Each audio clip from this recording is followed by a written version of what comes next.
So guys, hello. Ready na ba kayo sa bagyo? Ha? Tatlong low pressure papasok sa Luzon. Iikot siya pali. Lili sa atin yon, Luzon. Nakatira kami sa Luzon dito sa wait lang, ano ko lang sa Zoom Earth. Lang, nakalimutan. Dalawang low pressure area papasok sa Pilipinas. Posible nga. Tuturo ko sa inyo kung saan kami nakatira.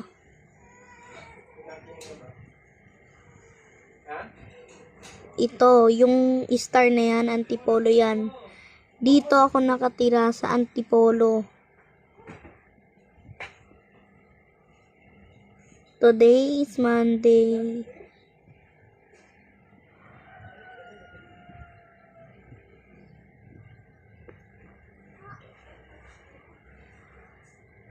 Kailan kaya ito tatama?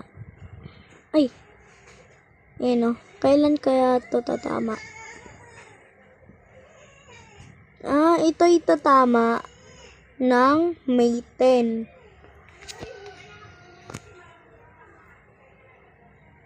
Ha?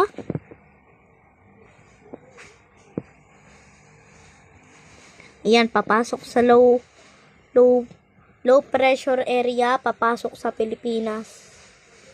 Kaya mga taga Pilipinas, maghanda na kayo.